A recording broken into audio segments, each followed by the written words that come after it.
High বন্ধুরা, দেখো আমার যে নীলগাবার গাছটা ছিল তোমাদের দাদা আমাকে দিয়েছিল, দেখিয়েছিলাম তোমাদেরকে একবার। এই দেখো নীলগাবা ফুল ফুটেছে, অনেকদিন থেকেই ফুটছে, তোমাদের দেখানো হয়নি বৃষ্টির জন্য। আমাদের এখানে 15 দিন টানা বৃষ্টি হচ্ছে, তার বাইরে বেরো দেখতে পাচ্ছিলাম না। এই দেখো 5টা ফুল ফুটেছিল, তার মধ্যে একটা আছে, 4টা তুলে নেওয়া হয়েছে, পুজো হয়েছে। আর এই যে দেখো, এটা আমি কাটিং বসিয়েছিলাম, তো দেখো বেল ফুল ফুটছে কীরকম, কাটিং থেকে এটা করেছি।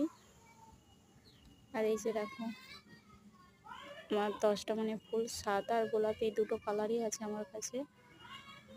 আর এই যে দেখো আমার ড্রাগন গাছটা,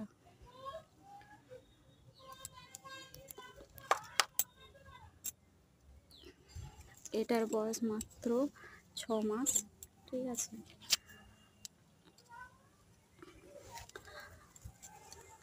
আর দেখো তোমাদেরকে দেখাচ্ছি আমাদের বাড়ির পাশের চারিদিকটা ধান চাষ হবে, তাই সবাই জমি বাগাচ্ছে, তলা ফেলবে। এই যে দেখো জমি বাগানো হচ্ছে, বীজ ধান ফেলবে। এই যে দেখো, আর মাঠেতে দেখো এত বৃষ্টি পড়েছে, জল জমে গেছে। তোমাদেরকে দেখাই,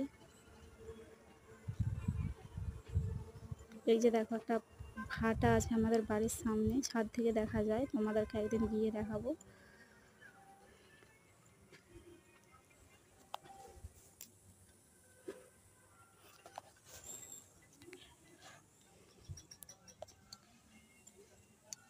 আমাদের পেয়ারা গাছে পেয়ারা হচ্ছে, দেখো কিরকম।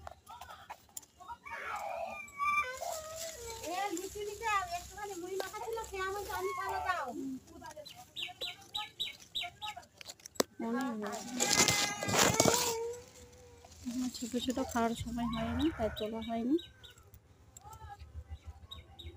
চলো টাটা।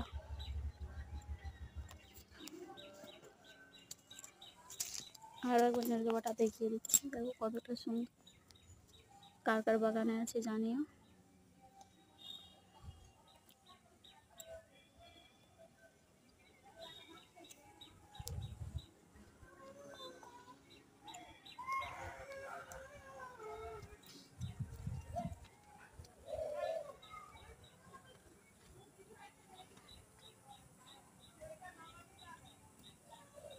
এটা আমাদের সজনে গাছ, দেখো এটা বেল গাছ, আঠা বেলের গাছ, যেটা পুজোতে লাগে।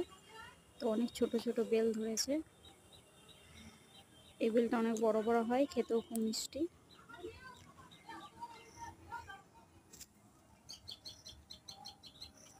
টাটা বন্ধুরা।